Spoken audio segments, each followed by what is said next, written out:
Hey everybody, I'm delighted to be chatting to actually my business partner, Ashwin, who's based in Dubai. Ashwin founded Karma Bites Pop Lotus Seeds, which down here in Australia, a lot of people would know now after a couple of years, but I'm really happy to welcome Ashwin onto the Food Mentor podcast. Welcome, Ashwin. Hey David, thanks for having me. Thanks for getting up. What are we, 7 or 8 in the morning or something like that over there? Got my workout in, all set. Hey, why don't you? It's always interesting to understand people's backgrounds and how they got into the food game and the startup game. So maybe kick off with a little bit about your background would be great. Sure. So my background's in advertising and marketing. I was working on the advertising side with some large agencies handling accounts for PepsiCo, Mars. And what I saw about 5 years ago was this massive trend towards good for you snacking as opposed to just treats. And also, there wasn't much authenticity in terms of what these brands were coming up with. So, for example, nuts was the only option, but those were loaded with various sugars because obviously taste is the number one factor when it comes to snacking. So I identified a gap in the market, and I figured if I come up with a product that's not only unique but authentic in terms of ingredients as well, there could be potential. Lotus seeds called macanas locally in India, something I grew up on. They've been around literally for centuries. It's got a history in Ayurveda. My grandma, she used to snack on it when she was a kid, passed it down the generations to my mum and then to me. Growing up in the UK, I always had this with me, and my friends used to love it as well. And I thought, why not take this traditional snack, give it a bit of a modern twist with everyday flavors? And that's how Karma Bites came to be. Yeah, it's bloody amazing, isn't it? We, as you know, down here we do a lot of the consumer shows, and the Indian people come up, and obviously they're very familiar with the product as macana or fox nuts, as you know, and they tell me they use them, before they're roasted to thicken soup at home and all this kind of stuff. And it's just incredible how a product that's been around for centuries can still be, commercialized into something absolutely brand new that no one is doing. Yeah, absolutely. And I think that's where the real opportunity and challenge is, right? You've got something that's so unique. And as you know, David, from the consumer shows we've got a super high conversion rate, but it's a discovery. And that is amazing when people go, wow, I didn't know it could taste as good as it does. Plus, it's packed with all these health benefits and nutrients. But then the unknown aspects, also the challenge, how do you surpass that? Yeah, no, absolutely. Why don't we just quickly chat about, just for everyone's benefit, the key health features and benefits of Karma Bites, Ashwin? Sure. So if you literally just Google the health benefits of macana, it's incredible what you come across. From the top of my head, great source of protein, great source of minerals, nutrients, packed with antioxidants. Has anti-aging properties as well. If you're pregnant, it's fantastic as a snack based on the values it adds. It also has several anti-cancerous properties as well. It's a proven snack in terms of its health benefits. This isn't us hypothesizing and going, what are the benefits? Let's make things up. This is something that's been around for decades. It's evidence-based with Ayurveda, especially. I know Ayurveda is big in Australia. Yeah. That's why that connection with Ayurveda just helps reestablish the benefits. Yeah, and the big two, of course, are obviously plant-based, given that the product comes from a plant, and gluten-free, which are both in themselves enormous growth areas as well. Yeah. Yeah, and like with any snack, David, you could have, like I said, with nuts, just raw almonds. You could roast them in oil. You could season them with sugar, and you've got something super tasty. But the health benefits have gone. I think with Karma Bites, what we've done, as you know, is retain the authenticity of the ingredients, thanks to the pure ingredients that we use. We don't use any olive oil. We use no chemicals. So literally, you read the back of pack. My whole ethos was if a 5-year-old can't pronounce the list of ingredients, we're not going to have it in the bag. And that's why you don't find any chemicals in it. I think the only chemical is present in peri peri, which is a citric acid, which is very acceptable. Yeah, yeah, yeah. Yeah, no, it's a great story so far. So I was talking to someone this morning about, this fine line of coming up with a new product or brand that's, first, which Karma Bites is really in terms of a, commercial healthy snack. Pop Lotus Seeds is certainly down this part of the world is one of the first brands. And then obviously, then that makes it really tough to, help consumers understand what the hell Pop Lotus Seeds are. So tell us how you've gone about over the last 5 years I guess, marketing and educating consumers on what Pop Lotus seeds actually are? I think what we started off, when we first started off, there was I think my strategy was incorrect. I decided to focus on the health benefits, and that came across as potentially something preachy. And with a bit of research and my background, I was able to understand the top 5 reasons why people snack. Number 1 is taste. Number 4 is health. So you've got taste, flavor, crunch, and then you've got health. So we tossed that around and we came up with a different messaging hierarchy. So number 1 is always taste. We started talking about Karma Bites as the new and tasty way to snack rather than the new and healthy way to snack. So that slight change definitely helped us connect with audiences. What we also did quite successfully was a massive social media campaign, which did it on the cheap. Obviously, as a new brand, we didn't have the budgets to go all out. And when you're competing with the likes of PepsiCo, Mondelez for supermarket shelf space, they can scream the loudest, but we had to scream the smartest. So I think that's where we were able to really create that niche for Karma Bites. What we also have is very attractive packaging. Even if you don't know the product, it attracts audiences. And I think that's what we saw at consumer shows as well. So in terms of strategy, if I just had to break it down, messaging was key for us. The brand, the look and feel, that was essential. Social media, that played a huge part as well. And then consumer shows. What we figured was us saying isn't going to be enough. We need these ambassadors, we need these champions who are going to discover the brand and literally just go, found this incredible snack. You've got to try it. And by the way, it's very healthy as well. So very quickly in our journey, we had celebrities pick us up because we got into Whole Foods with a ton of difficulty and aggressively me going and sitting outside the buyer's office and going, you have to try this product. There's nothing like it on your shelves. That worked. We were trying to go, we're going to be the healthy version of popcorn, but we realized we're not the healthy version of anything. We're a unique product. We have this incredible health attributes attached to Karma Bites. We can just be confident in who we are, but that's not enough. We had to obviously work very smartly in terms of just getting together a strong narrative on what the brand and product is. Yeah, and I do like the move over popcorn line. Yeah, and that worked quite effectively, but then we had to literally move on from that as well and come up with something different. Yeah. So just for everyone's benefit, here in Australia, the Good Food and Wine Show and the Mind, Body, Spirit Show, they're all consumer shows. Last year, I think we did about 7 of these shows, Ashwin. And the amazing thing is, in the early part of last year, so 12 months ago, consumers would come up and 3 or 5% would say, yeah, I've seen these before. And so therefore 95%, wouldn't. But when they taste them, it's almost 100% strike rate on, oh my God, where have these things been? And then we figured 60% at least would then buy on the spot. And then the power of these shows is then you can then divert everyone that we chat to now either Coles or Woolworths, which has been... we did one in Brisbane back in February, as you know, and it's just, I think we sold about 1,200 packets in 3 days. It's just absolutely bonkers. So in terms of, return on investment, I would personally say consumer shows are right up there. Would you agree with that? Absolutely. We did something similar in the UK as well, where initially we were doing trade shows because obviously we needed those shelves to direct consumers to, but very quickly, as soon as we had 3 retailers in the UK, we decided to pivot our focus to consumer shows. And that was a learning we had from Australia, actually. This is, like I said earlier, this is a snack that needs to be tasted, tried, and then the conversion rate's always super high. 60-65% is on average. At times we've seen conversion rate in the high 80% as well. Yeah. So tell us, so obviously the Lotus seeds come from the water lily flower, which is an Indian product. So the product is manufactured in India. You started as a UK brand, just for everyone's benefit. So from launching in the UK, Ashwin, it is almost 5 years ago, right? So I actually gave up my full-time job in 29 October, and 2019 October is when I as the true start of Karma Bites, when I was focusing on it full-time.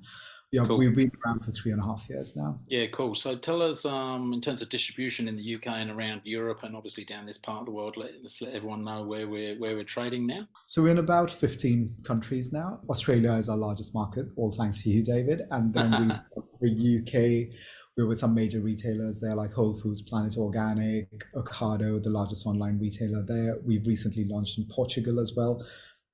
Literally 90% of the countries we sell in, I've never been. Australia, as you well know, David, I've never been there. But Japan, we've just launched there recently. The Netherlands, we sell there. Canada, the US, we were selling there, but we're launching a new brand name because of certain trademark issues there. Yeah. So we've the Middle East, we're quite big here. We on Carrefour, literally across different markets. We are with some of the largest retailers there, and we've got a strong frequency of sales as well. Yeah, it's been an amazing journey. So just for everyone's benefit, I came across the Karma Bites brand at Anuga, which is a big trade show in Germany. And while, B2B shows can be a little bit hit and miss, just goes to show that you just never know who you're going to meet and who you're going to bump into. And Ashwin was, he must have been away having lunch at the time. So again, I stumbled across Karma Bites, but didn't actually stumble across Ashwin, and still haven't, apart from eyeballing like this via Zoom or on the phone. So that was October 19. So it sounds like the same month that you started in the business full time, Ashwin.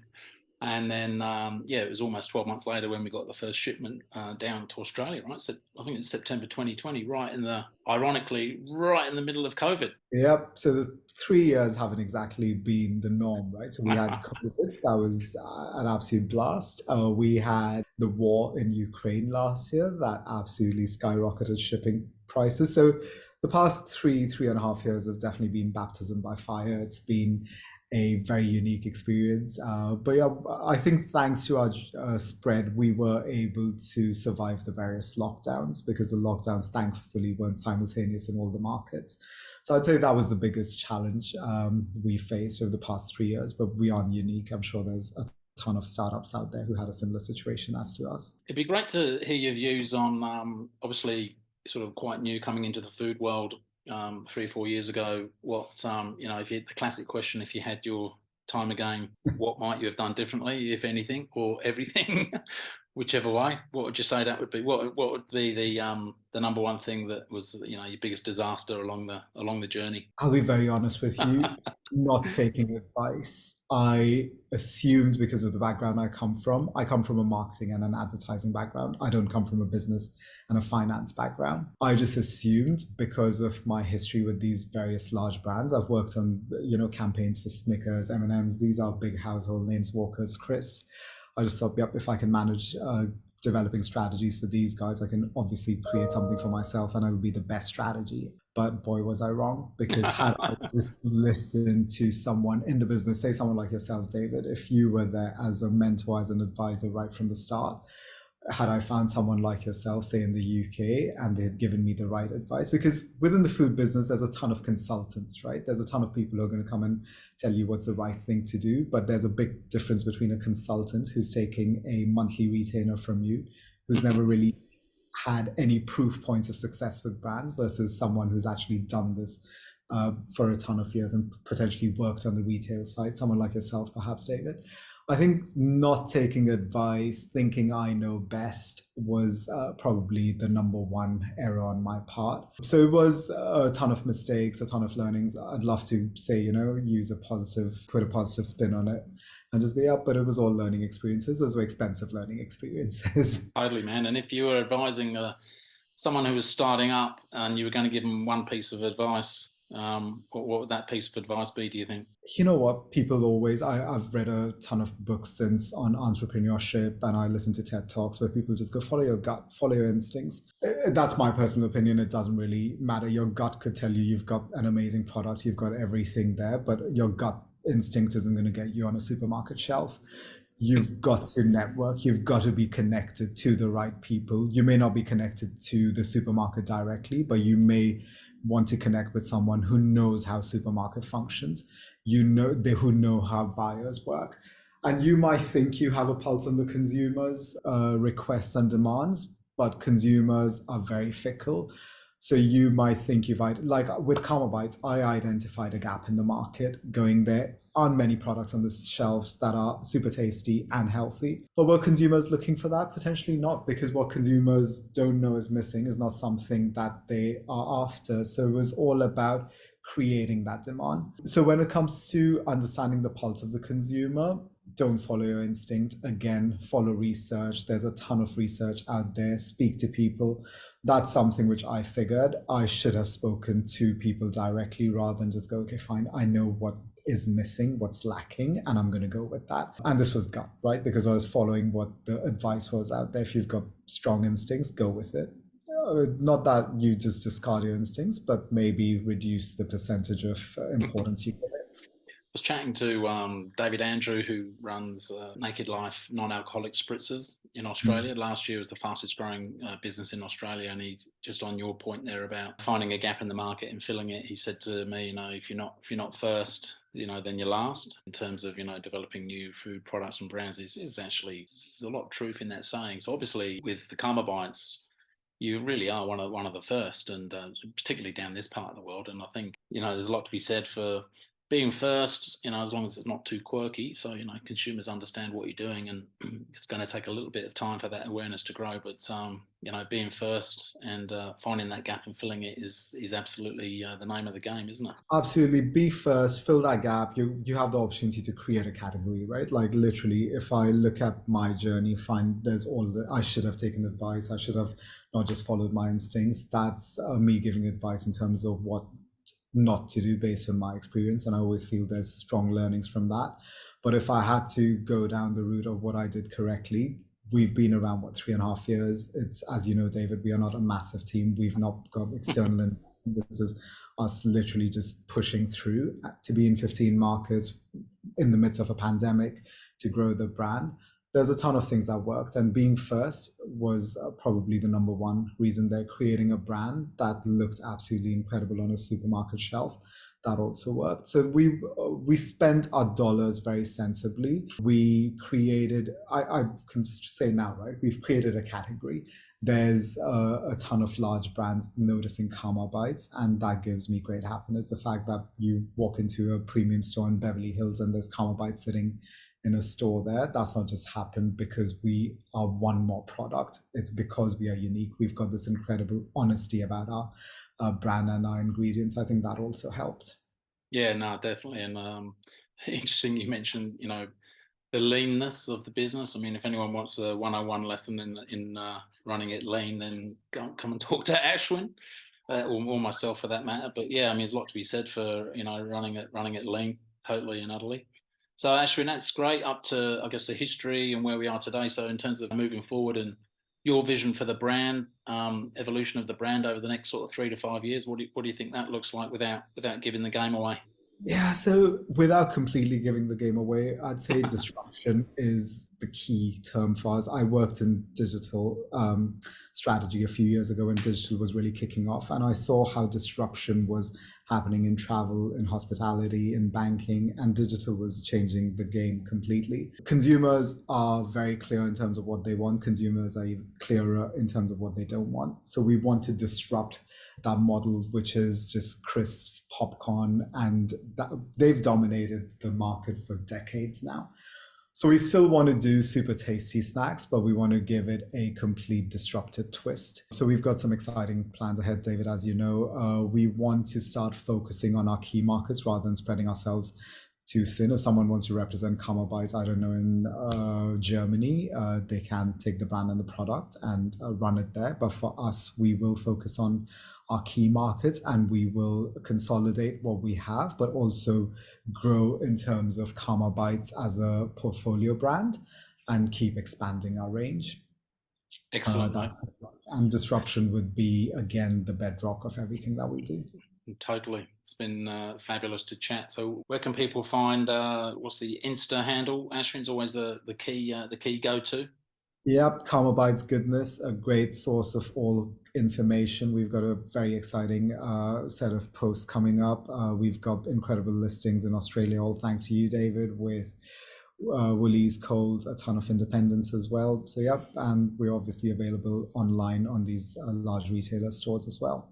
Yeah, absolutely, mate. Well, listen, it's been great to chat. Been great for you to get up early and give us a bit of your time and give everyone an update on your pretty short journey, but a very successful journey. So well done, and I'm sure our relationship will continue to blossom and grow as well. Absolutely, David, and thank you. You've been the biggest instrument in the success piece. So yeah, it's a massive thanks to you for what you've done in Australia, and thanks for having me. It's been a real pleasure talking to you. Pleasure, mate. We'll talk again soon. Thank you, Ashwin. Take care, man. I'll speak to you soon. Cheers. Bye now.